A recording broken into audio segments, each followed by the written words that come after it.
दोस्तों, हमारे साथ ऐसा कितनी बार होता है कि हम अपनी किस्मत को कोसते हैं। हम कहते हैं हमारी किस्मत फूटी है, ऐसा मेरे साथ ही क्यों होता है। जब हमारे साथ कुछ बुरा होता है, हम आमतौर पर निराश हो जाते हैं और अपनी किस्मत पर दोष लगाने लगते हैं। हम यह सोचते हैं कि हमारे भाग्य में उठा पटक लिखी गई है और सब गलतियां हमारे ही जीवन में क्यों होती है। हमें लगता है कि हमारे पास सही चीजों की कमी है, जिसके कारण हम अपने लक्ष्यों को हासिल नहीं कर पा रहे हैं। कितनी बार हमने बहुत सी चीजें बस यह कहकर छोड़ दी है कि किस्मत में होगा नहीं तो मुझे मिलेगा कैसे। हम तो अपने आप को यह तक तसल्ली दिला देते हैं कि इसमें मेरा दोष था ही नहीं, मैं और करता भी तो क्या। ऐसे विचार आपके मन में भी आते हैं तो यह कहानी आपके लिए। एक दिन एक महात्मा बुद्ध के पास आया व्यक्ति, उसने महात्मा बुद्ध से कहा कि मैं अपनी किस्मत ठीक करवाने आया हूँ। मैं बहुत दुखी रहता हूँ, मैं जो भी करता वह खराब हो जाता है। मेरी किस्मत मेरा साथ नहीं देती। मैंने सुना है कि आप सभी की समस्याओं का समाधान करते हैं, क्या आप मेरी भी फूटी किस्मत को सुधार सकते हो। महात्मा बुद्ध जी ने कुछ पल उसकी आंखों में देखा और उससे पूछा, ये फूटी किस्मत तुम्हें कहाँ दिखी? तुम्हें ऐसा क्यों लगता है कि तुम्हारी किस्मत फूटी हुई है? उस आदमी ने कहा, मैं जो भी करता हूँ तो वह हो नहीं पाता, तो मेरी किस्मत फूटी ही हुई।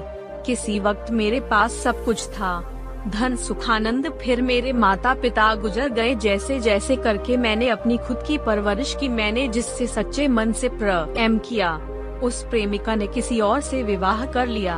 मैंने एक छोटा सा व्यापार शुरू किया तो जैसे मित्र के साथ मैंने वह व्यापार शुरू किया, वह मेरा व्यापार ही हड़प बैठा।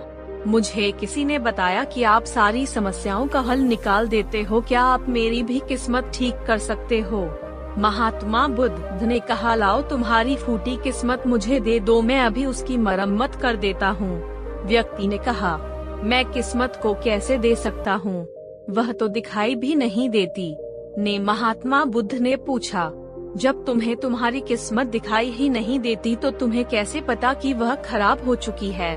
उस व्यक्ति ने सोचकर उत्तर दिया, नहीं, कभी ऐसा नहीं देखा कि मेरी किस्मत सचमुच खराब हो चुकी हो। व्यक्ति ने कहा, मेरी किस्मत खराब तभी तो मेरे साथ सब कुछ गड़बड़ हो जाता है, मेरे बनाए कामों पर पानी फिर जाता है। अगर मेरी किस्मत अच्छी होती तो सब कुछ ठीक होता है ना। तो महात्मा बुद्ध ने कहा, तुम ठीक दिखाई देते हो, तुम्हारा स्वास्थ्य भी ठीक लग रहा है, तुम्हारे हाथ पैर भी सलामत हैं, तुम अभी तक मरे नहीं, मुझे तो तुम्हारी किस्मत में कोई भी खराबी नहीं लग रही, सब कुछ सही लगता है। अगर किस्मत खराब हो जाती है, तुम्हारा अंग हो जाता या तुम मृत्यु को प्राप्त हो जाते, लेकिन ऐसा तो कुछ भी नहीं। फिर तुम क्यों कह रहे हो कि तुम्हारी किस्मत फूटी हुई है? व्यक्ति ने कहा, आप समझ नहीं रहे हैं, मेरे ऊपर बहुत कर्ज है। लोग रोज मेरे घर धमकाने आते हैं जिनसे मैंने कर्जा लिया है, वे मुझे मारने तक की धमकी देते हैं। मेरा घर भी उन्होंने छीन लिया है, अभी भी मेरे पीछे पड़े हैं, तो ऐसे में मैं कैसे कह सकता हूँ कि मेरी किस्मत सही है? महात्मा बुद्ध ने विचार पूर्वक कहा, तो समस्या गंभीर है। व्यक्ति ने उदासीनता के साथ कहा, जी हाँ। अब आप समझे ना कि मैं कितने बड़े दुख से गुजर रहा हूँ। महात्मा बुद्ध ने आवाज में समझाया, तुम्हारी किस्मत अच्छी है कि तुम जीवित हो इस दुख का सामना करने के लिए, और इस जीवन से ही तुम अपनी समस्याओं का सामना कर सकते हो। व्यक्ति ने कहा, बुद्ध आप नहीं समझ रहे हो। तब महात्मा बुद्ध ने उससे कहा, समझ तुम नहीं रहे हो, आओ मेरे साथ आओ। महात्मा बुद्ध उस व्यक्ति को अपने साथ पास वाली नदी के किनारे ले गए और कहा, यह देखो इस बहती नदी को, इस नदी में अगर मैं एक पत्ता गिरा देता हूँ तो तुम मुझे बताओ ये पत्ता किस दिशा में बहेगा? व्यक्ति ने कहा, पत्ता तो नदी के बहाव के साथ नदी की दिशा में ही जाएगा। इसे ऊर्जा मिल रही थी, लेकिन अब ये पेड़ से अलग हो गया है। अब बताओ इस पत्ते की किस्मत अच्छी है या बुरी?